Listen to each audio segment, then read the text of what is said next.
Guess what, Seattle? We found one.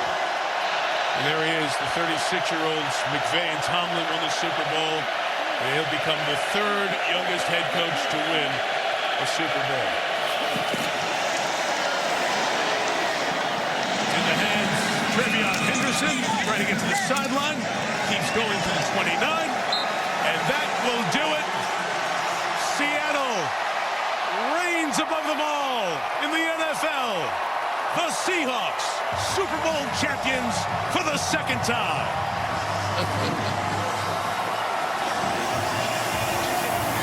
He deserved that bat. What an incredible job he's done.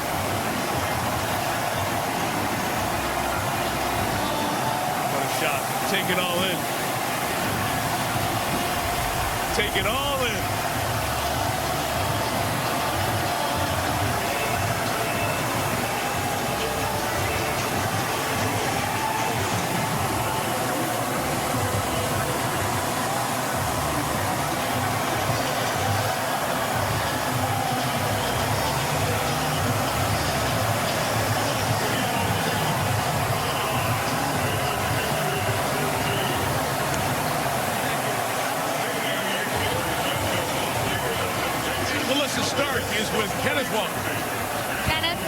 You're looking around, the confetti's falling, you just won the Super Bowl.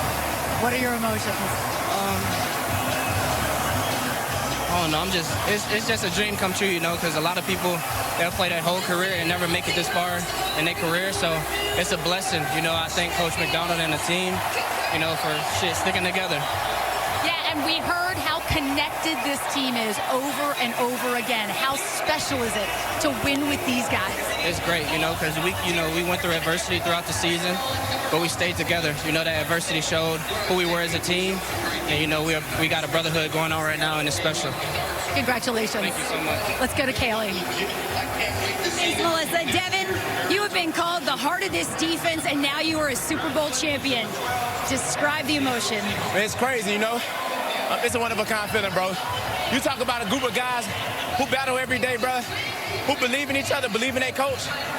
I mean, you can't describe this group no better, man. It's just a one-of-a-kind feeling, bro. I was just so happy to battle with these guys, you know. We went through a lot, but we believe. And all y'all doubters out there who said all that other stuff, y'all don't know what's going on in this building, man. We 1-1 over here. It's a one-of-a-kind feeling. Your defense was the toughest to score on this season. You didn't make it any easier tonight. What fueled you? You know, just being able to be here. You know, we did this all year long, man. We treated every game the same. We never got our hopes up too high. We never got complacent. You know, we just kept battling, you know. And you talk about a group of guys who stay together, who gonna fight for each other all game, every game. I mean, you can't describe the team no better than that, bro. I'm just so proud of my brothers and my organization, man, my team. I'm just happy, man, you know. I'm happy for the 12s, too. You see these people who came out here to support us? It's a one-of-a-kind fan base, and it just means everything to get them another ring. So we finna celebrate in Seattle on that parade. When you and Jackson Smith-Njigba met for the first time, when you were drafted in the first round together 3 years ago, you shared a mission to bring a Super Bowl back to Seattle. How did that partnership between you two make this a reality? I mean, it meant everything, you know. You talking about two guys, when we first came together, we was the first two drafted, so we was able to see the facility and everything first. But we made a promise to each other, you know. We're going to be able to do this. We're going to be able to turn this program around. We'll be able to win this Super Bowl, man. You talking about battling every year. Who had a rough couple years early, but we're talking about battling, man. Every day, coming to work every day like it's our last. Never giving up, man. To keep working. I mean, it's hard to put this into words, bro, but I'm talking about my brother, man. It ain't no better feeling to celebrate with him. Well, go celebrate with him now. Oh, yeah, definitely. I'm finna have a drink or two or maybe three. Who knows? Hey, thank y'all so much for y'all time. Time to go celebrate with my guys, man. Thank you. Thank you. Bye. Kaylee, thank you.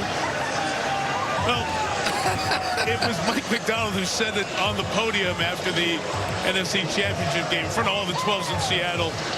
Yeah, you had to go through your two division rivals. People weren't giving you a lot of credit. He said very clear, we did not care. And that was a bit of the attitude that you heard in the comments there.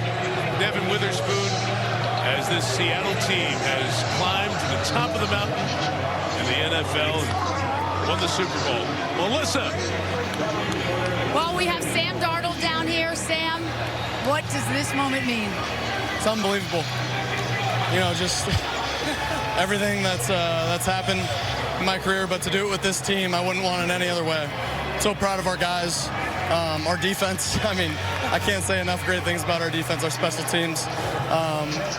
I know we won the Super Bowl, but we could have been a little bit better on offense, but I don't care about that right now. It's an unbelievable feeling, man. I'm just so happy for the guys in the locker room and the coaches that put in so much effort throughout the whole season. You mentioned everything you've been through, all the ups and downs, all the teams. How did all of that experience help you get to right here? I think that's it. You know, I think all my teammates, all my coaches I've ever had, always believing in me. I've always believed in myself because of my family and my friends. So it's as simple as that. As long as you believe in yourself, anything's possible. Congratulations, a Super Bowl champion. Thank you. In the same draft class with Baker Mayfield and Josh Allen, Lamar Jackson. He's the first to get to a Super Bowl, and he's the one who gets the ring. The Seattle Seahawks, the 17th franchise to win multiple Super Bowl titles. This one, like the last one, defined by their defense. Cooper Kupp, 2 Super Bowl titles, 2 different teams. Wasn't the MVP of this Super Bowl, but had a big role. Patriots defense played well on this night, but for Christian Gonzalez, that effort in vain. He feels that pain. Stephon Diggs, a decade in the league, finally got to the big game, but could not come up with the big moments, in part because Drake May, the second-year quarterback, was under pressure throughout. Extraordinary season for Mike Vrabel from 4 wins last year, takes over, gets him to the Super Bowl. But the celebration and the splash belong to Mike Macdonald at age 38, 12 years after being hired as an intern, entering the NFL. He's now atop the football world. Seattle's the Super Bowl 60 champ. The Walmart postgame show comes up after these messages.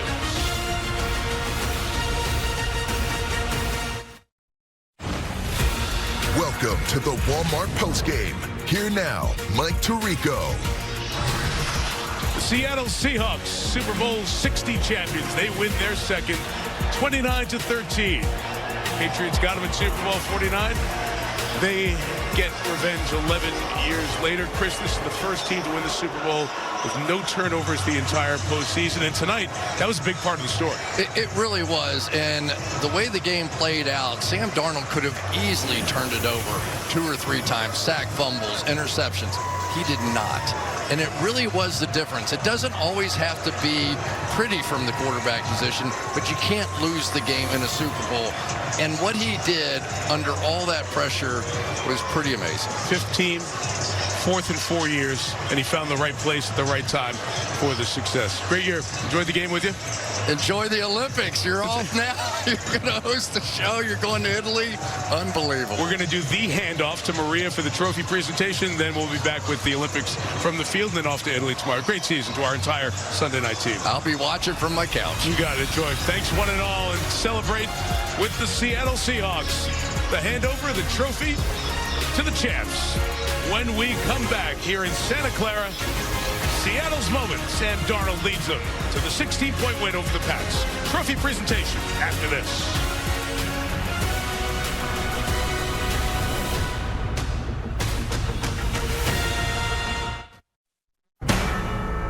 NBC Sports thanks you for watching this special presentation of the National Football League. Super Bowl 60.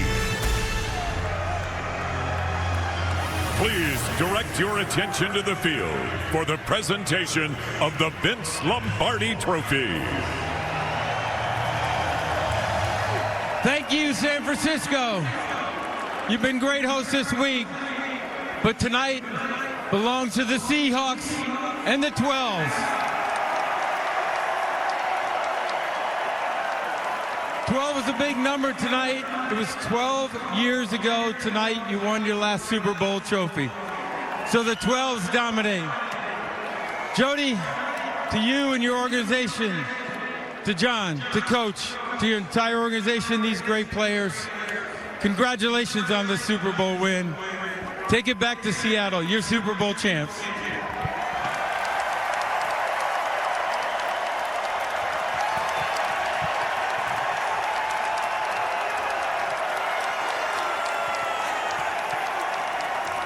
Congratulations, Jody. I don't think the 12s will ever stop cheering. But when you walked up here, you said this has been a magical season. What does it mean to be taking this trophy back to the city of Seattle? It truly has been a magical season from the very first game to tonight here in Santa Clara. Thank you so much for hosting us. I have to thank all the 12s that are here with us.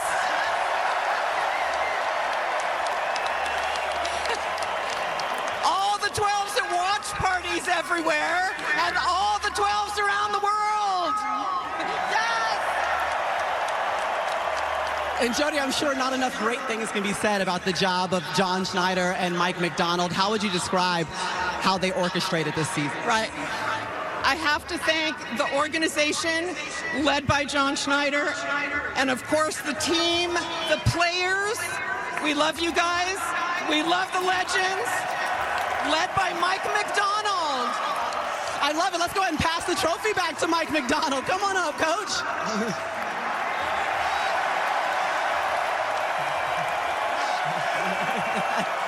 He wants to bring the players up with him, and that's fine.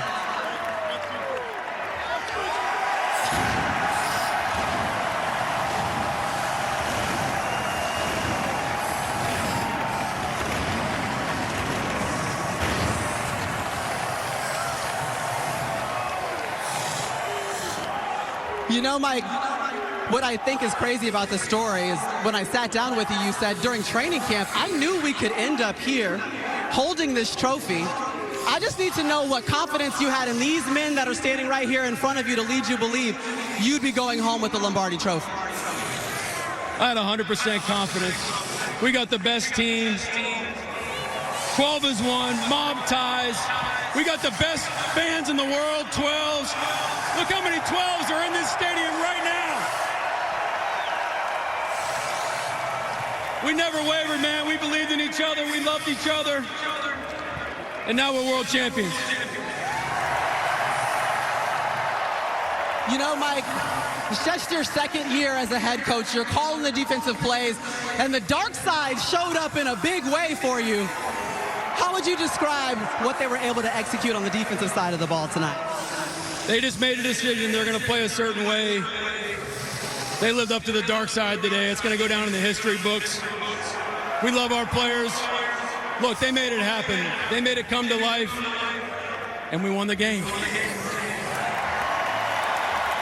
And hey, I know you don't like to talk about yourself that much, but just describe for a guy who almost walked away from coaching, was going to be in corporate America, in his second season, you now have a Lombardi Trophy in your hand. What does this moment mean? I believe God called me to be a coach, and I listened to him, and I thank him. And we are incredibly blessed to be Seahawks, to be 12s, and now we're world champions. Congratulations again, Coach. I want to bring up the Super Bowl MVP, Kenneth Walker, ladies and gentlemen.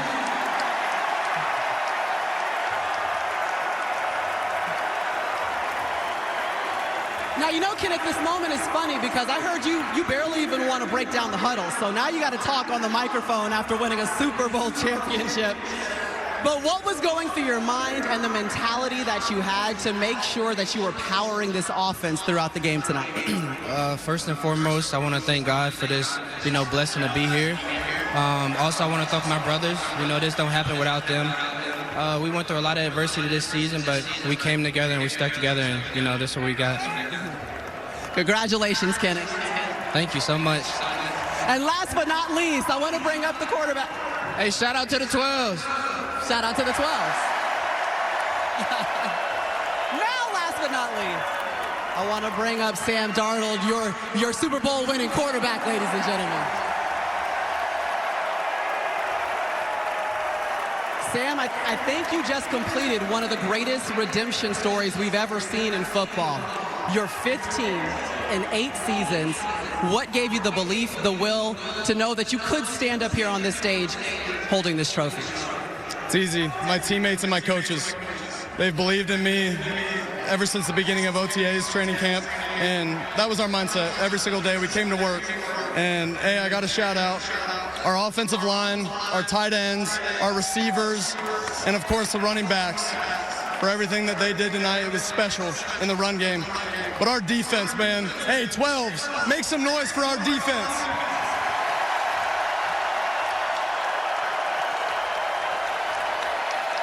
Hey, listen, with all the ups and downs that come from a season, when you saw the confetti coming down, first thing that went through your mind? We did it. That was it, man. It's been such a special journey with these guys. So much hard work that's been poured into this, and that's it. It was just a job well done. Job well done, Seattle Seahawks. Congratulations, Sam Darnold, Mike McDonald, John Schneider, Jody Allen, Kenneth Walker, your Super Bowl MVP. Congratulations, 12s. Continually celebrate this one.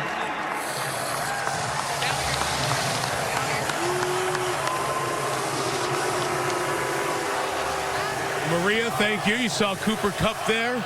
His second title. John Schneider, the GM, and the Seahawks enjoy a celebration that will go long into the night. And this has been the Bud Light Super Bowl celebration here in Santa Clara. When we come back, our coverage of the 25th Winter Olympic Games, women's downhill, and the team figure skating event when we come back.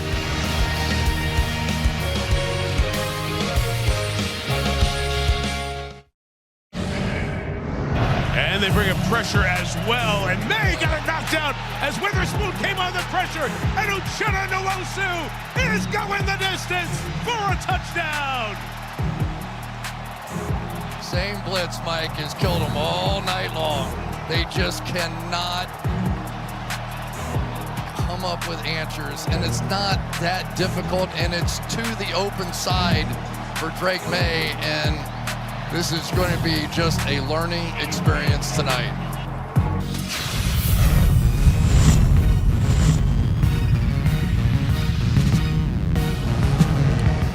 Welcome in, everybody. Super Bowl 60s in the books here from San Francisco. The Seattle Seahawks, dominant win, 29-13. Sorry about that, Devin McCourty, but you'll be okay. Either way, there's no Mike Florio. As you can tell, I am not him, so this will be a cooler show without him, as we know. It will but either way, Mike's not feeling good, so we gotta make do without him. All right. Either way, also, I got no sound in my ears from the mics. Just to hit that. I got no sound in my ear. But off of that, let's all go around, talk about the game. Tell me, Coach, right off the bat, kind of just your first, natural thought about what we saw here today. I was surprised. I thought Seattle would win. I thought it'd be a tight game. But that touchdown that we saw, to me, really described the whole game. They ran that blitz early in the game. I think Mike McDonald dialed it up because he didn't want Drake May to scramble and run. They didn't block it, and he stayed with it. He must call that blitz 7, 8, 9 times and had success, and New England never adjusted. And that was my thing. I was shocked. New England's offensive game plan. I know Seattle's good, but I've been saying it all week. I thought New England with Josh McDaniels, 2 weeks to prepare, we would see some wrinkles, see something new. It felt like they lined up and they continue to do the same thing, and I know Seattle's good. We talked about it when we were in the green room. Maybe QB design runs. Just something to give this offense a chance. It just felt like they were behind the 8 ball all game. You know, I hate to say this now, but I actually wasn't surprised by this result. Yeah, you've been saying that. I felt like Seattle was better, top to bottom, throughout their team. I mean, the job that Mike Vrabel has done, I mean, that team was 8-26 over the last couple of years, and they were phenomenal. 14-3 in the regular season. They win 3 playoff games, but their opponent's record was 39% win percentage. Does that take away from a team season when you say that? No. The only reason I say that is they beat one team with a winning record, Buffalo. Now, they beat 3 teams in the playoffs. I'm not taking anything away from them, but they played 3 really good defenses, and the offense wasn't really that good. Bad weather, I get all that. That all factored into it. Conversely, Seattle, for me, playing in the hardest division in football. Right. They play San Francisco 3 times. They play the Rams 3 times. They dominate opponents. They, too, win 14 games. They have games where they're blowing people out by 20 points. I just felt like they were better. They were well rested because they're the #1 seed. They blow the 49ers out. They have a good win against the Rams. I just think they had confidence, and this defense has been off the charts. So New England's offense against Seattle's defense, I just didn't think, Coach, you said it, I just think they were going to be able to block the front, and that was the case the whole game. Well, we never, I think it jumped out right away for all of us, just the look test as far as what we saw on the screen. Yeah, you said it. Right? I mean, New England's defense, phenomenal, nothing taken away from them, but just looking at the screen, you went, wow, Seattle looks like they're moving a little faster than the New England defense or team in general. And then on top of that, to your point, yeah, the offense for the New England Patriots, I was a little shocked we didn't see more from that side of the ball, some creativity. It kind of like they went into going, hey, we're just going to do what we do. We're going to play defense. We're going to make the game ugly, and then hopefully win a close football game. But off of that, we're going to talk about the Seahawks and all that. Drake May, all right, just with that, he was off. He continued to be off, I thought, throughout the game. Slow decision-making, kind of sitting in the pocket at times, right? Even some of the throws that we saw here and there didn't look like the MVP type of candidate we know in Drake May. He was off, but the one thing that I was really surprised, I've competed against Josh McDaniels. He is a tremendous offensive coach, tremendous play caller. But tonight, give me a screen somewhere. This is a team that rushes forward, plays zone. Where were the screens? Where were the quick passes? Give Drake May some easy balls to complete. We didn't see any of that. I agree 100%. I was in New England. I've always thought Josh was one of the best screen play callers because he called them so many different ways to the receivers, to different running backs. And I felt like they didn't do enough offensively. And for me, it does take away a little bit from this season because we walked away in the playoffs and we said, hey, they played these guys. Nico Collins was out. Bo Nix was out. And everybody kept throwing these things out. The Chargers offensive line. And I'm like, nope, my Patriots are here. And now you look and you get to the game where this team had no problems, right? Nick Rory popped up on the injury report. That went away. This was the full Seattle Seahawks team.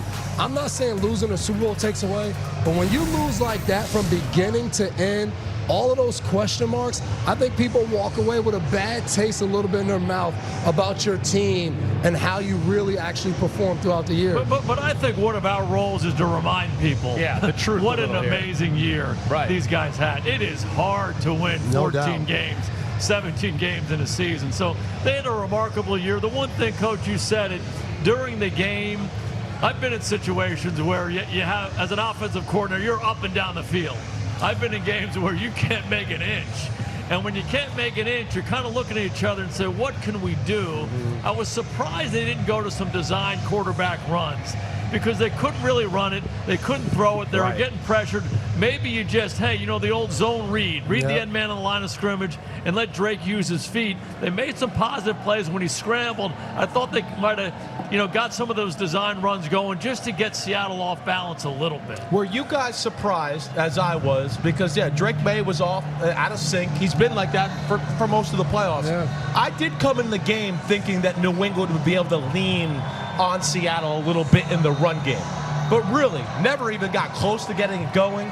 Drake May led the team in rushing, but did it surprise you at all? I thought for New England to run the ball well, I thought they were going to have to get their receivers involved and try to get the ball outside. They didn't really do that tonight. It was, again, the normal run game. It was bringing in extra tight end, bringing in Westover. It's big people trying to run right at Seattle. And we talked about it. Byron Murphy, Leonard Williams, Reed, these guys are the real deal inside. And they take pride in being a great run defense. DeMarcus Lawrence, I mean, he loves being a run defender first. Leonard, all those guys, Murph, all those guys in that front, a lot of defensive linemen is about rushing the passer. I think they take pride as a unit. You're not going to move us, and New England certainly didn't move them tonight. Seattle has been great, as you mentioned, on defense all year. One team, though, they struggle to stop, and that's the Rams. Yeah, the Rams that's it. Put up big. And Josh McDaniels, I'm surprised. I didn't see any of the stuff that the Rams did. Right. And normally, that's what you do as a coach. Yep. If one team, and you've got 2 weeks to look at that and say, okay, well, some of this we can apply. I just didn't see that. Yeah. early on in the football game, I think we all kind of sat and went, well, I mean, man, these teams are really going to play it close to the vest. A little bit to an extent where I thought it was not helping the quarterbacks out a whole lot within that. But the stopping of the run, I think the other thing that just shocked me is that New England, I mean, Seattle was allowed to play too deep a lot of the times, it looked like. When we'd see replays, you'd go... The whole game. Exactly. You'd go, they're playing too deep, and New England still can't run the ball. And then, of course, the blitzing, the timely blitzing. I think that really jumped up, whether it was Devin Witherspoon, Emanware a few times, but just tactical little moments of when to throw that in there disrupted New England. No doubt. I thought a couple things for me early on showed up. Will Campbell get knocked back into the quarterback in a four-man rush. So all of a sudden, that affected the quarterback. No doubt, no doubt. He's affected. He gets the ball out, but he's getting hit. Okay, so the four-man rush. And then I thought Mike McDonald did a great job, like you said. They have to deal with that. Now all of a sudden it's, hey, bring Witherspoon from the secondary. Bring that strong dog pressure. And so when you mix that four-man rush that's getting home, and then you start mixing these pressures in, the quarterback doesn't know where it's coming from. Gets him real uncomfortable. Go ahead, hit it, Dev. No, I was going to say it. We're showing some of these plays right here. You're seeing four-man rush, nobody open. We certainly saw some plays where people got there quick. We had a number of plays in the green room, let's be honest, too, where we went, wait, that guy was open. What is Drake May looking at? Or it felt like his eyes slipped down a little bit in this game and watched the rush. I think that's what happened after those early rushes. Now he's a little more concerned about that than reading upfield. And that's the hard thing, and you two know that more than us. When you play quarterback, and you get hit a few times, and it's, oh, man, I only had 2 seconds to throw. I felt like when they did do a good job protecting, Drake was now sitting there like, I know they're coming, I know they're coming. And you always have that feeling, and that's what you want as a defense. So when you open a game like that, and then I thought this defense obviously compared a lot to the Legion of Boom. The Legion of Boom was a defense that they would just line up and kind of do the same thing over and over again. Mike McDonald's a guy that shows you something that looks like the same, then the blitz comes, then that blitz. And I thought he did an awesome job of that, like he's done all year, of mixing it in, when to blitz, when not to blitz, and let those guys just play. Am I wrong to think that it kind of felt like New England was a little bit like, we're not going to do anything risky? Like almost like they were came into the game going, we want to win 17-14. We don't think we're gonna just play conservative and kind of play the muddy game that you talk about. It felt like that was the approach. Well, I'd like to be in Vrabel's meetings because I'm sure he talked to them a lot about complementary football and how we win this game. Because you flip it over to the other side with their defense. Early on in this game, they were so aggressive. They were. Contesting throws. And I think they went in the mindset, hey, Sam Darnold in games like this, he can get a little loose. Let's take the ball away on defense. That's how we're going to get good field position. And let's be conservative on offense. And I thought Sam did a good job adjusting. After a few of those risky throws, he started settling in. They ran the ball with Walker. He checked the ball down more and just kind of settled into the game. And then New England's opportunities to take it away, I think they went away. Yeah, I think you're exactly right. I think New England's plan was, we are going to play conservative, mistake-free on offense, and we're going to convert a couple of turnovers and win a tight game. And they never came out of that conservative offensive mode. And I do wonder for New England, because when you get in this Super Bowl mode and you get these 2 weeks to prepare, I've been in New England with Coach Belichick where we installed everything right away while we were in New England at home. It felt like, hey, our normal meeting room, your normal routines, we're going to install it all. This New England team, it felt like they did it a little differently. Even opening night on Monday, they came from practice straight to opening night. And I'm looking at these guys, and they're like, man, I'm tired. We just got off the practice field. And I remember coming to opening night as a player. It was our day off. We just had meetings. We came kind of fresh, and then we got it back going for the week. So not to say it's the wrong thing to do. It's just all that stuff starts to come in question when you go out there, and it's not a good performance. What do you think Drake May's psyche was coming into the game a little bit? I mean, just to be between the 3 playoff games that were not smooth. I mean, you tell us. You played a great defense. I know. You played quarterback. Well, and exactly off of that, we dealt with a shoulder injury, missed practice, got sick last week, missed a walkthrough, missed some time there. Right? I mean, he couldn't have came in today feeling like, like he did in Week 15, where he goes, man, I'm hitting on all cylinders. I'm ready to tear the defense up. I'll tell you what, though. We were at opening night interviewing players, and they did come from there, and they were tired. But that was a confident group. They felt very good about themselves. I don't think they saw this coming at all. Yeah, no doubt. I think it's interesting to evaluate Drake. I mean, what a year he had. I mean, it was he was the runner-up to the MVP in the National Football League. I mean, he was phenomenal. High completion percentage, explosive plays, used his feet, win all those games, all of that.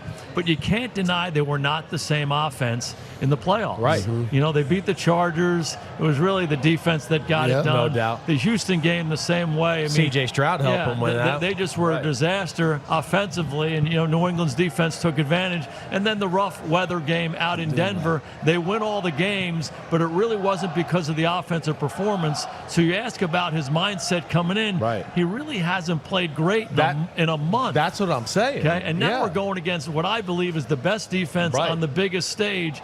And you don't have success early. They make it hard on you. You're feeling this pressure. They're bringing the heat over here. He never got comfortable today. And that's my thing. Everything we just said, I expected to see New England offense be a little aggressive because of what you just said. You have a young quarterback who struggled really the last 3 weeks of the season in the playoffs. It's almost like, hey, we got to get something going. So maybe it's a quick pass. Maybe it's a beautifully designed misdirection screen that you drew up. Yeah. Hey, he only has to throw the ball 3 yards, but we, fake a handoff here, fake a throw there, and then we screen it to Travion Henderson maybe. That sometimes gets you going. Yes, definitely.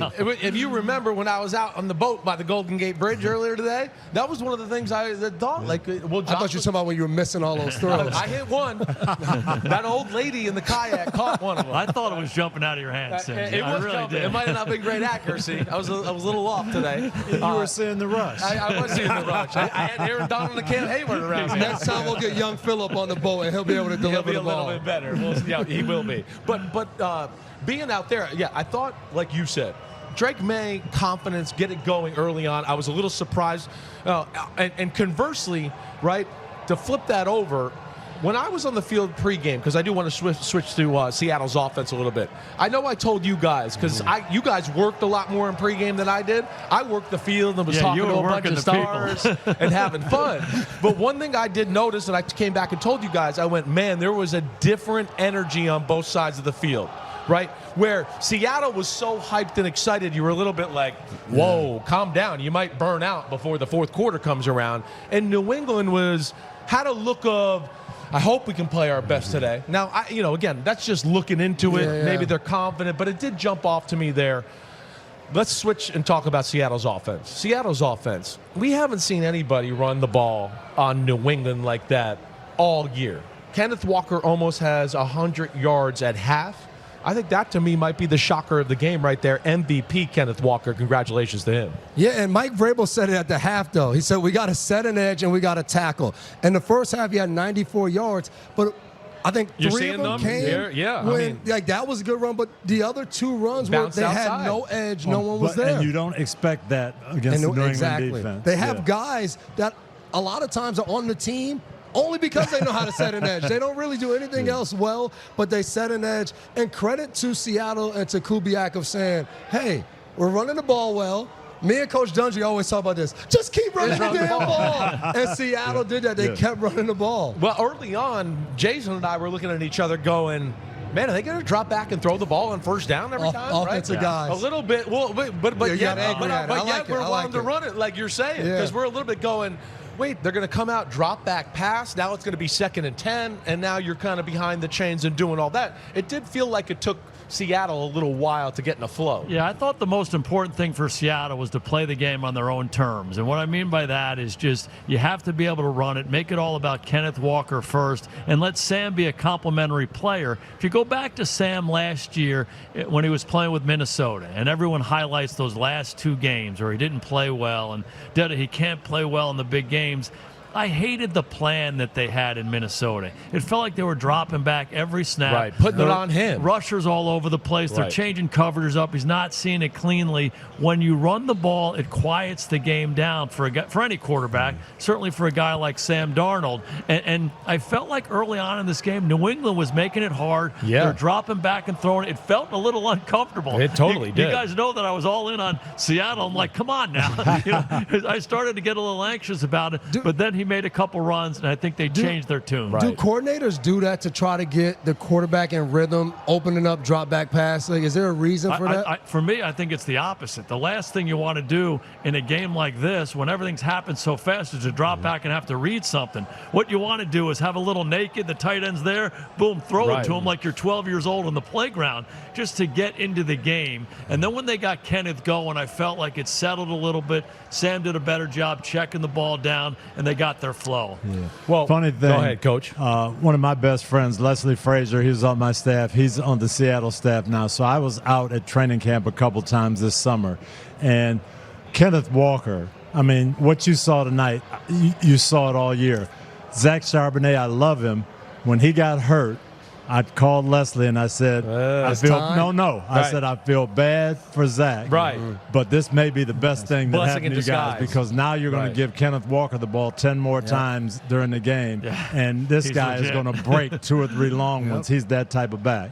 Walker was special. He's been special. It's good to see everybody gets to see him on a national stage and realize that he's really one of the better running backs the game has to offer. I remember you turned me on to him a few years ago. You said, watch the guy up in Seattle, and it takes watching him for one game, right? He's got something. He's strong. He's quick. You know those guys that have vision to find holes and then capture the edge? We saw all night long. Well, he's a heck of a back. Who were you guys saying he was in the green room all night? It looked like a faster Le'Veon Bell. Bell, right? Exactly right. I mean, kind of just hop towards the line of scrimmage, wait till something opens up, and boom, and hit See it, right? it, feel it, and burst through the hole. He was impressive. Impressive. We also thought on the offensive side of the ball, Seattle, it was shaky in the passing game. New England seemed like they were taking some aggressive tactical chances where I know, JG, you and I were like, Seattle's going to throw a ball down the field to back them off a little bit. And they tried. And they Gonzalez tried. made a good play. Gonzalez made an incredible play on the first deep post of the game to Rashid Shaheed. But also another thing that I think, and here's Christian Gonzalez, another thing that was important in this football game that we saw from Seattle's offense, Sam Darnold's movement in the pocket. We thought Drake May's movement was going to be the difference in this football game, maybe out of the quarterback's running coach, but I know you were really impressed with the way Sam kind of hopped around and made some people miss. I really was. I thought that would be the difference in the game. I thought we'd see that from Drake May, making a few of those plays. Darnold made him. He didn't have a great statistical game, but he made a couple of plays just in the clutch like that. He didn't turn the ball over, and that was the secret to winning. And you guys know as coaches, what he did was he avoided the negative play. There was a few times New England, Jalen Hawkins early in the game, he's free. It's a blitz. They dial it up perfectly on third down. He comes full speed. Sam Darnold takes one step move.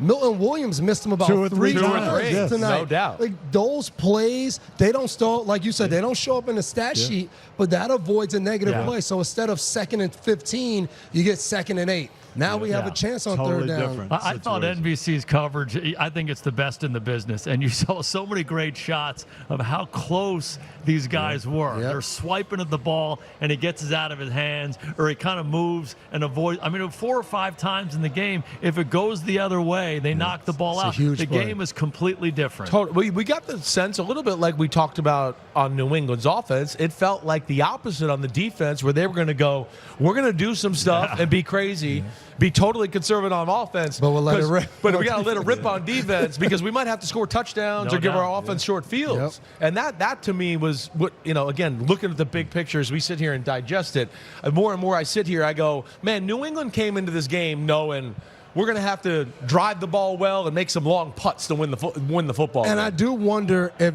was that Vrabel passing that message down as we're saying, hey, we want the offense to be more aggressive.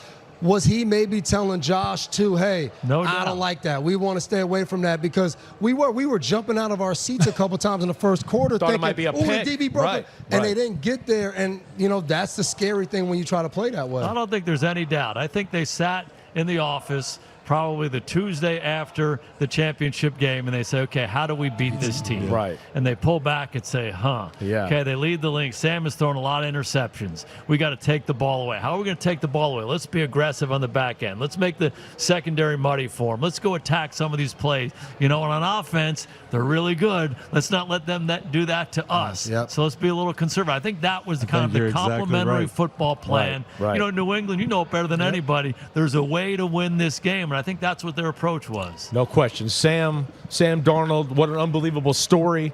I think he learned a lot, to your point and what we're all saying.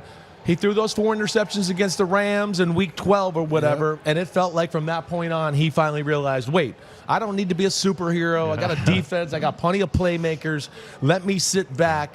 And it was an unbelievable story. I couldn't be happier for him. I don't know how well you know Sam. You're original ghost out there. And I you were part of the ghost. I told people all week, we won't see that guy again. Right. Like everyone tried to bring that up. Like that's not happening. He's over that. And I think that's what the NFL is about. That's what life is about. Guy gets another opportunity, fully takes advantage of it. And those guys in Seattle, they believe in Darnold, and you can tell how much confidence that gives them. You can say, you got something to say, Coach? No, I'm just saying, 9 for 22 in the first half. Right. They're ahead 9-0. He's played an outstanding game because he did exactly what needed to be done to win the game. I keep going back. I interviewed him twice this year, and I broke out the old draft report, and I keep going back to that line on the bottom, not affected by failure. Right. And I thought about him early on in this game. It wasn't clean. Yeah, it was ugly. It was a little bit ugly, but he kept coming. He had a great look in his eye the entire game. Right, he kept coming. He made some better decisions as the thing went on. He made some plays with his feet. Totally. And certainly gave them a chance to win this game. I believe the phrase you like to say is he's got moxie. He's got moxie. He's got moxie. He's got moxie. Guys, Coach and I were talking a little while ago. The stats lie. Sam Darnold's stats won't look as good as Drake May's, but we know Sam Darnold played better out on the football field. Some garbage time stats. Yeah, it was. A lot of garbage time stats. We're going to go to break. We're going to talk more about the game. It was 9-0 at a half. It felt like it was 29-0, but the Patriots hung around. We'll take a break. We'll be back right after this for more on Super Bowl 60.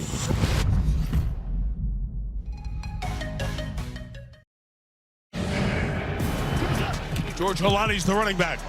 Fake to him. Darnold to the end zone. Barner's got a touchdown.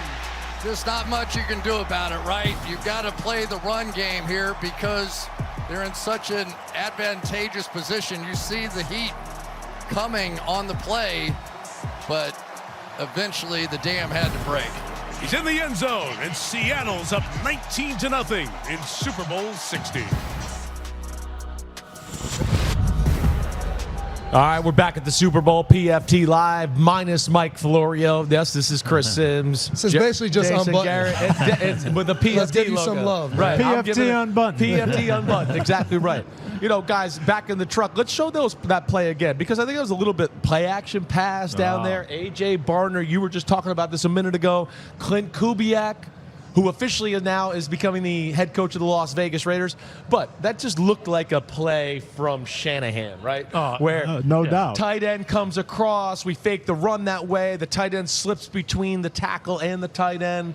Patriots at that point were going all out on the run game, and A.J. Barner, the play design was phenomenal there. First of all, just like the Shanahan system, we're going to run outside zone until you drop dead. You see it over and over and over again. Now we fake the outside zone, play action, get the guy wide open. Every defender at home watching the Super Bowl was like, man, that's a good one. Because they know if it was back there, they'd have been running down the hill thinking, here it goes. You put 2 tight ends over there. We're thinking we got to show up in the run game. Just a beautifully designed play. I remember years ago, your guy, Peyton Manning, I think the only reason he liked to run outside zone was for the play action. Absolutely. You extend it like that, and they came out in the second half and they said, we're going to run it, we're going to run it, we're going to run it. You know what's going to happen. They make a made first down, particularly down there, extend it, pull it back in. You said it. Man. They're all in the backfield. Wide open. Yeah. Wide open. Fish in a barrel. So let's rewind just a little bit. To start the third quarter, Patriots get the ball. It's 9-0.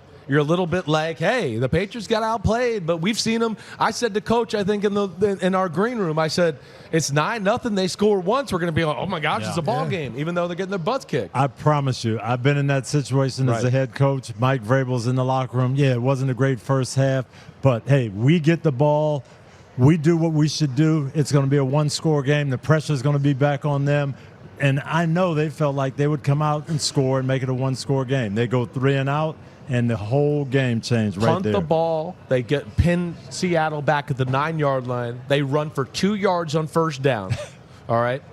And then Sam Darnold hits 2 big passes. Yep. He hits Shashid on an in-cut, and I believe GWES ERN on a slant route. Yep. And then they were At around midfield, right? Yep. I thought that was really one of the turning points of the football game, where you went, ooh, New England could have kind of got back if they could have kept them down and field position. Now you felt like they might break the game wide open. And not only for flipping the field, but for me, they were the 2 best throws that Sam had made up to that point. Yeah. It's a chunk, and then you come back and you get a slant and some run after catch, and it's like, now we're feeling pretty good. We're attacking this thing through the air. Right. And I think that gave them a lot of confidence along with the momentum. And go ahead, Coach. You know what that does to the team, though, and you know as a defender, hey, we're out here balling, our offense is struggling, but now the offense gets that good drive. Hey, our offense has got it going now. We really got to get We're going. rolling, yep. And I was a guy, I'm sitting there because I played in Super Bowl 51, where exactly what we're talking about. We come out and we start on defense, and we're thinking, all right, we get a stop, our offense goes and scores. We come out, we go 3 and out. Your momentum gets going, and then our offense goes 3 and out. Atlanta comes down and makes it 28-3. I'm sitting there like, this is not exactly what we talked about at the half. And I think for the Patriots, that's kind of what happened. The Seahawks go and get another field goal, and then there was another possession where they got it back, and we were sitting there like, all right, this is really, they got to get going. And again, nothing. And then eventually, May hits Hollins for the touchdown, but it felt like, all right, they should go for 2. Maybe this is still a game. But it almost felt like, hey, man, they're just a day late and $1 short in this game. And they were chasing the game all day. Yeah, there's no doubt. But here's the deal on it. I think you have to keep reminding yourself. Seattle dominated this game. Totally. I mean, New England couldn't make an inch for most of this game. Right. But you look up, 9-0 at half, and even after those big pass plays, it's 12-0. Yep. There's a quarter and a half to play. So it just kind of keep hanging in there, keep hanging in there. The way these games spiral downward is when you start making some desperation plays, you're holding it for too long, the sack fumbles start to happen, and that's when the whole thing unravels. And it takes a lot of discipline when you haven't played well for a couple quarters and a half to kind of stay focused on executing plays and not doing bad things, and they weren't able to do it. 12-0. So they go there. Darnold misses an easy 3rd down out route to Cooper Kupp, where we all were kind of like, if he hit that feels like they would have scored. It would have been checkmate. Either way, they kick the ball after 12-0. Drake May gets strip sacked by Derek Hall. The Seattle defense shows up once again. Short field, and then came that A.J. Bartner touchdown. But we all sat there at 19-0, and I think looked at each other and went, that's about all she wrote. I would be shocked. And you see here, again, just the harassment. Not only the timely blitzes we all talked about that were genius in the first half, but here's one where it's just 4 guys going, go get the QB. And Derek Hall gets the big hit on Drake May, and the game, felt like it was night-night. Yeah, and it just feels fast to Drake. If you watch him right there, he hits, he feels like he's got to climb up in the pocket. Then there's pressure inside. You're just running around. You talk about chasing ghosts. You're just seeing, you don't know where these guys are coming from. Let me ask you about that, though, Jason. All year long in the regular season, Drake May protected the ball. Then all of a sudden in the playoffs, you get these sack fumbles. And why do you think that happened? Hard to understand because he was so good with the ball. I mean, the thing that I was so impressed with him was his decision-making all throughout the year. Make the big play when they're there. When they're not there, check it down or go use your feet. He was so good, but I think they started playing better defenses, and they couldn't block him. And I think he felt like there were a lot of people around him, and they just did not have the same rhythm in their passing game. You hold the ball in the pocket for too long, in the NFL, you know better than anybody, it's going to come out. And I think that's the hardest thing when you've been a playmaker all year. You've been able to do these certain things, and now you get in these games against better teams. You're searching to find a way. Some of those sack fumbles he's had, late in the season, he's been stepping up, one hand on the ball. Yeah. When we're all watching and we're like, hey, it's not really there. Where is he trying to go? And it's because he's like, I got to make a play. This team needs me to make a play. So that's a good job by the defense of saying, hey, everyone keeps talking about how calm and collective he is. We got to force that out of him, and we saw that in the playoffs. They never felt like they made Seattle really uncomfortable on the defensive side of the ball, right? And because Seattle never had to leave the two safety look for the most part, they just were content with keeping things in front of them, doing that. Will Campbell, as we know, at the left tackle, struggled, right? I mean, I, honestly, to a point where I go, I think we all thought maybe he'd be a better guard coming out of college anyways. I'd be shocked almost to a degree to see him back at left tackle next year. I do wonder, though. Remember, he got hurt late in the year. And not saying he was playing just great, but he's playing pretty good ball for them. Then he misses a month, and he comes back just in time for what?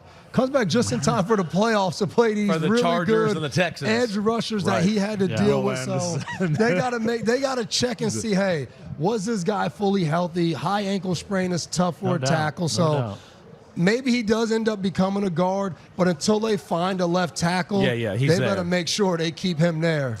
I had a point in the game where I honestly did feel bad for Drake May a little bit, right? Just as far as you could kind of see a look on his face. I think there was a realization of a little bit like, man, I'm going to get blamed here for this Super Bowl. People aren't going to give us the credit we deserve, right? It felt like, to me, more than anything, and you guys, if I'm wrong, please get on me. It felt like everything was just a tick slow. Right? Oh, I see the guy, but I'm a little late to get ready to throw the football. Ooh, I see the lane to run, but I'm still kind of looking downfield and I'm late to run. Right? It seemed like that there was a lot. And, of course, I know this was a great defense tonight, and they threw some things at him. But I do not think, just from the replays we saw, that this was one of Drake May's better games. It did look like there was a few opportunities, few and far between, but he was totally uncomfortable in this one. It really takes me back to 2003, 2004. 2003, I'm coaching Indianapolis Colts. Peyton Manning is the MVP of the league. Right. We go to New England for a playoff game, and he doesn't look like Peyton Manning. New England shuts us down. 2004, he throws 49 touchdown passes. We go to New England in the playoffs. We get 3 points. And, Peyton Manning, he can't do it in the clutch. He's not going to be this. He's not going to be that. Well, the next 2 years, there's Super Bowls and everything else. Drake May is going to be all right. He's going to learn from this. And every young quarterback goes through this, Jace. There's no doubt. And the best quarterbacks play with decisiveness. You know, and the veteran quarterbacks, your teammate for years, Tom Brady, I mean, he knew exactly what he wanted to do on every play. Toward the end of his career, he was like a computer. Boom, they're coming, balls out here, balls out there. That's what they get to. And we saw a lot of that from Drake this year. But there's a learning curve. This is year 2. Yeah, it's amazing. Let's for not this forget guy. that. Right. And I think some of that stuff, when you're not seeing it clearly, or the defense is playing fast, or maybe there's some things you can't count on, I think that chips away at your decisiveness and your confidence. And I think we've seen that here the last month, and that's when you start holding the ball. Right. And that's when you're a little bit late to exactly. things. That's what I was trying to say. Right. And so I think you go through these phases. Hey, I am all in on this kid as a quarterback. I'm with you, too. I'm not backing off. Yeah, they got one for the next 15 years in New England, and he'll learn a lot from this day. We get to 19-0. All of a sudden now Drake May makes a few throws. He hits the in-cut. He hits Mac Hollins. It's touchdown. The defense gets a stop. You're yelling in the green room. Here come the Patriots. Here we go. It's 19-7. 28-3. Right. I might have reminded y'all that. Now, before I get to the point I wanted to get to here, first off, 19-7, was shocked Mike Vrabel kicked the extra point. Yeah. Right? With the game, the way Seattle was controlling it, you were going, you might only get the ball 3 more times. Yeah, 12 minutes to go. Right, 12 minutes to go. So they don't do it. They get a stop, though, regardless. They get the ball. Then Drake May throws the interception down the middle, where it felt like he was like, hey, I hit that in-cut in a tight window before. I'm going to try to do it again. But a totally errant throw. Here it is for anybody wanting to remind themselves at home. I actually don't even know where he was trying to go with this one. But this was the last gasp of air for the New England Patriots, and then it was the Uchenna Nwosu strip interception touchdown. See you later. But the first interception, that was the game changer, the game clincher, and it is 19-7.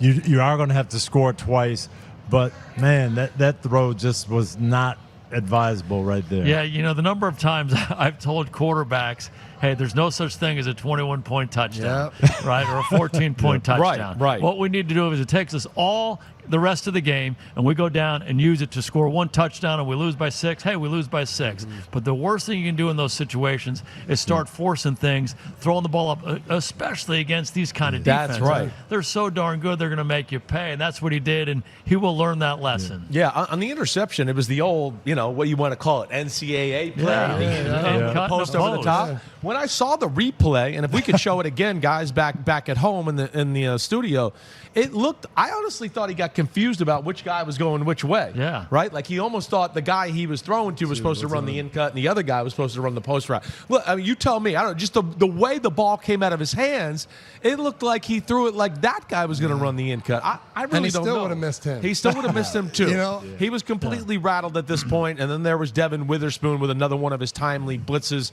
But here's one other thing, little tidbit.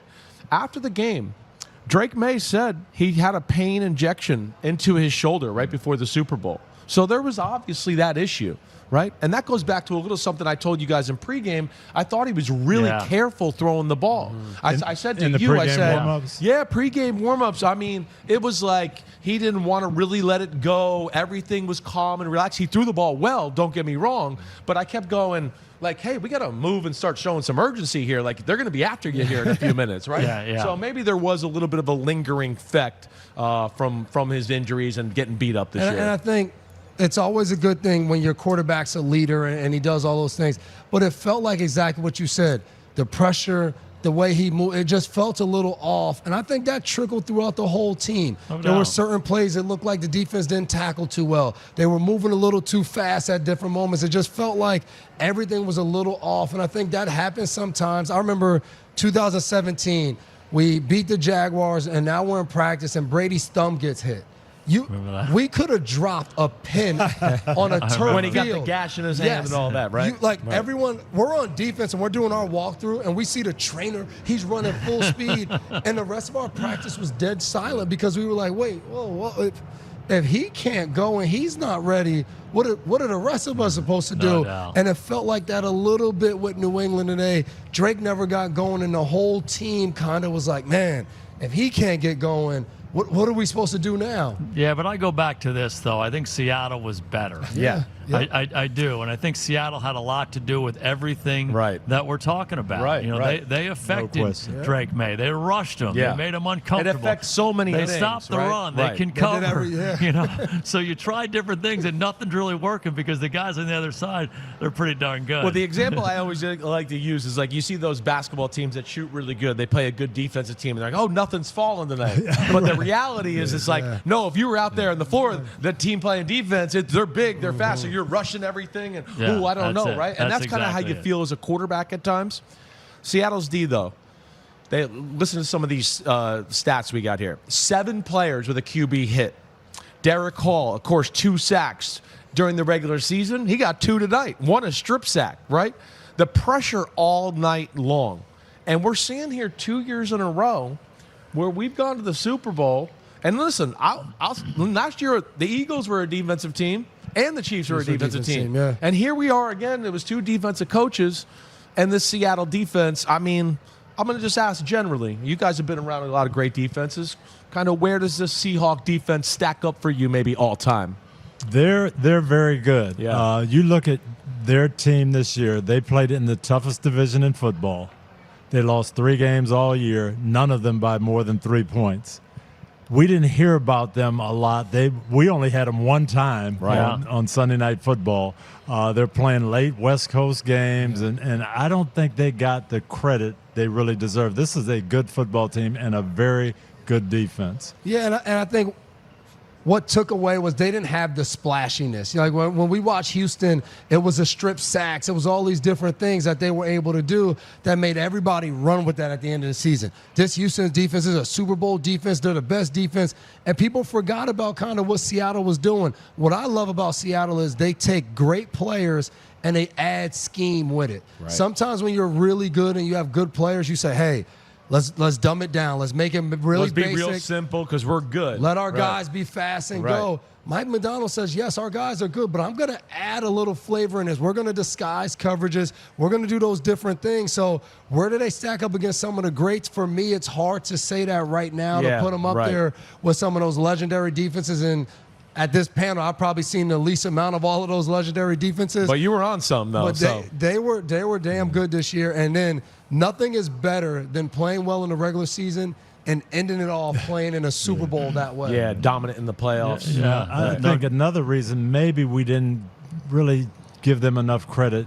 They didn't have the one guy. The one big superstar. They don't have Myles Garrett or J.J. Watt or Ray Lewis. Right. They have 10, 11, 15 really good players, but not that one star that everybody latches onto. But they play together. They hustle. They hit. They don't make mistakes.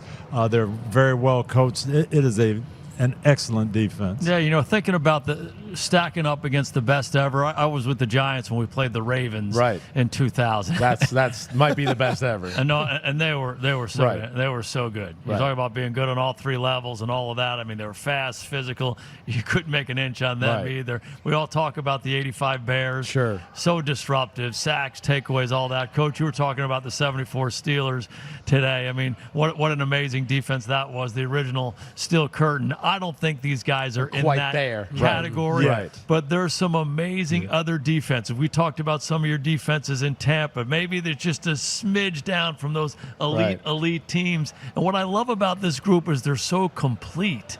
They're good on the defensive line. Linebackers, cover. You mentioned it's fast, it's physical. There's some scheme issues you have to deal with. Right. And to me, that even if they're not in that top three of all time, they're kind of in that next level group of those ones that are like, it's easy to see why you guys are winning the championship because you make it really hard on the other That's kind of how I look at it, too. I think, your Steelers defenses, the 2000 Ravens, 85 Bears, 2013 Seahawks, 2015 Broncos who won on this field, right? Yeah. I think I agree with you. The Seahawks defense is phenomenal, but I'd put it just a hair under even your Bucs teams and Gruden winning the Super Bowl in 2002. I don't know if it's quite up to that extent. What Coach said that's exciting for these guys, though, is this is like year two of Mike McDonald. All these guys, they're young. They got a good mix of vets and young guys. I just think they're getting started. And I have to give a shout-out to John Schneider, their general manager. Okay, you build the Legion of Boom, who was phenomenal.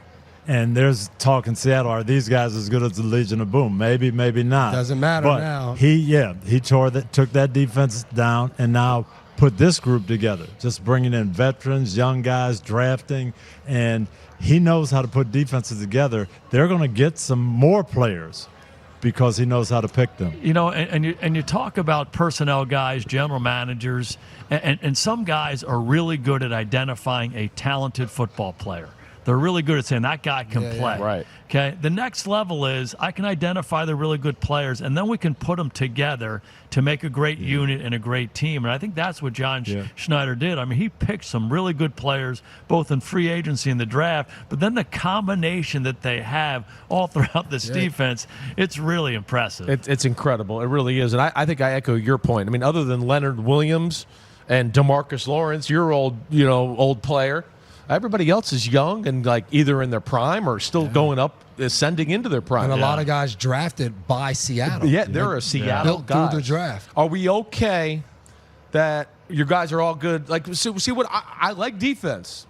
And I look at games like this and go, I mean, we were sitting there at one point, it was 298 yards by the Seahawks offense and 51 yards from the New England Patriots. The end of the game stats are going to look a little skewed. But it's also hard when a defense just dominates a game like that. No defensive player ever gets the MVP because like everybody kicked butt. Who was the MVP tonight? It was Kenneth Walker, right? So which is good and deserving of that. But I do think we thought the story of the game for 3 quarters was like Seattle's D is killing it. A little like last year where we know Jalen Hurts got it, but when we all got back Monday morning, we were all like, man, maybe somebody on Philly's defense should have won the MVP. I played in one of those. We won the Super Bowl 13-3. Right. Outstanding defense. It was all about, man, his defense is playing so well. I don't think they ever thought about giving an MVP to a defensive guy. So who got the MVP in that one? Julian Edelman. Edelman. That's why we were sitting down there. People were like, hey, Kenneth Walker has to get a touchdown. I'm like, no, he doesn't. I played in one of those. If you have a good stats they'll give you that MVP. They don't want to give it to the defensive guy. I guess on the defensive side, you just have to have stats to just blow it out of the water. Well, it's gotta be. in a game like this where it was 6, 7, 8, 9 guys making plays, Right. It's just hard. to pick out one guy. They wash each other away. Malcolm Smith won it in that 2013. That's right. Seahawks defense. Dexter Jackson on the 02 Bucks team. I believe it's the first time we've had a running back be the MVP in a long time. Says Terrell Davis, Denver Broncos, right? That Super Bowl 32. This one's for John, right? That home one, right? Here's another little stat just to throw at you, right? Will Campbell, 14 pressures tonight, the most allowed by a player in any game this season, right? Is that incredible? The Super Bowl, again, I feel for him because, like you said, he had a really good year, gets injured, and then has to come back, and it's like, oh, gosh, Will Anderson's coming to town? Great, thanks for that, guys. But still, it's hard to win a football game when your left tackle's getting dominated like that. And going into it, we talked about it. Can this New England offensive line block this Seattle defensive front? They got 2 rookies on the left side. They got a veteran group on the right side, but 2 rookies on the left-hand side, and we saw it right away. Pushing them right back into the quarterback, and Will Campbell's going to be a good player for a long time. But he, too, will learn from this experience. Well, just like the Seahawks, I don't think the Patriots are going anywhere either, right? Yeah. They're playing with house money this year. They still got a lot of good young football guys that they've drafted in the last few years. So I certainly don't think with Mike Vrabel coaching them and Drake May playing quarterback, they're going anywhere anytime soon. They just got to realize it doesn't just happen, though. Sure. Like sometimes the worst thing is getting here and believing that you'll we'll be back. Right? That's what Dan Marino said. I'll be back to a bunch of these. Devin Witherspoon. And should he have been MVP? 3 QB hits, 1 pass breakup, right? And then, of course, he had the hit that caused the interception, pick 6 by Uchenna Nwosu. Problem is that doesn't give you a stat. It doesn't give you a stat. If it was a strip sack, it would have been perfect. No doubt. So I think what we're saying is we're okay with Kenneth Walker being the MVP. Well, we're not okay, but we'll take it. I do think you should be intentional in that situation. The defense won this game. Right. So let's try to pick a guy out. And for me, Witherspoon would have been the guy more than anybody else. Yeah, I'm a little bit of a proponent, and I know Florio is too, of like, let's all sleep on it. Why do we have to vote on it right now? Can't we just sleep on it a little bit? No, we can't sleep on Florio's it, man. sleeping on it right sleeping on it. He just said, the hell with it. The hell with this show. I don't care. All right, but we're going to take this little moment here. We'll take a break. We'll come back here live from San Francisco, Super Bowl 60. My buddy Kyle Shanahan said before the game, he said, the Texans and the Seahawks defense, I think, were the only Super Bowl defenses all year. He's crazy, but he was right about that one. Dead right. We'll be back right after this.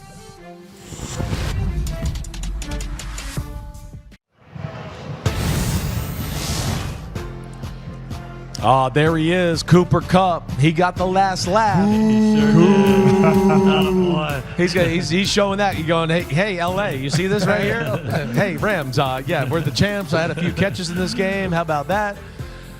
But Chris, grew up a Seahawks fan. Seahawks fan. I mean, it's storybook. Yeah. And then to be here today in the 49ers stadium, the Seahawks took over the stadium, right? No disrespect to the great fan base of the New England Patriots, certainly. But it's like, it kind of felt like they were like, nah, we're not going across the country. And I don't know if we think we're going to win this one. It was about 80% Seahawks. Yeah. It felt all that. I know Dev has the New England allegiance, but Seattle to me was such a likable team. I agree. He knew that too. I love Schneider. I do like Seattle. I love their head coach. I love Sam Darnold, their defense. There's so many guys. It's easy to pull for. I picked Seattle to win the division this year. Yeah. You said it before the year, their secondary was the best secondary in football. Yeah. So I'll back you up. You've been recognizing that Seattle defense for sure. Yeah, but you talk about likable guys, and I was up there. My assignment was to go interview those guys last week, and you couldn't get any of their players to talk about themselves. Yeah. If you talk to JSN, you talk to Cooper Kupp, Ernest Jones, DeMarcus Lawrence, it's all of our guys, my group, the receiver room, Sam. They're, everybody's talking about other guys. And I'm interviewing you. I want to get some good stuff about you, but no, I got teammates, and it is a beautiful. Yeah. Well, we were in Seattle together that day. And I came away, and I would told my family this. When I left, I kind of felt like, man, Seattle. I just felt like they were the Super Bowl winning team. And I think sometimes that's a difference. I think New England was happy. Right. It was this gap. and was like, man, will we ever get back there? When I was in New England, it was expected. You had to get to the Super Bowl, and you had to win it if you wanted to be considered just a good team. If you wanted to be great, you had to go get 3 like the other regime. It was ridiculous. And then you'd win it, and Bill would be like, all right, celebrate. Tomorrow we got hated work. Rodney and those guys. I was like, we suck every year because we're not them. But this New England team was like, oh, my goodness. We have 4 wins back-to-back season. We're back in it. It was a difference when you hey, we don't know if we're going to be back, but we're going to go win this right now. And I think, like you said, Seattle had that feeling. No doubt about it. Hey, we're 50 seconds after the football game, and you just saw there the DraftKings odds for the Super Bowl for next year, right? So, of course, in those odds, here you go. Seahawks and Rams, everybody loves that. Bills changed the head coach. It doesn't matter. They're third. Who cares? Eagles found an offensive Eagles coordinator. finally found an OC. The Patriots are 5th there, but regardless, those are our DraftKings Super Bowl odds. Anything jump out to you guys there? Anything more you want to hit on as we come down to the last few seconds of the show? I'd love to hit on the Seattle coaching staff. Mike McDonald, great job, but Clint Kubiak, phenomenal. Apparently, he's going to be the head coach of the Raiders. He's going to the Raiders. He'll do a great job there. What does Seattle do, though? You know, I think he finds someone from that same tree. Right. And you said it, Coach. Mike did such a good job changing out the coordinator and bringing Clint there because he wanted to play a certain kind of style. I think he'll find someone to continue that approach. Close us out, Simpson. All right. Hey, we got to get out of here. I've been in this place for 8 days, all right? It's Super Bowl 60. It's a wrap. Seattle Seahawks Super Bowl champions. What's a wrap?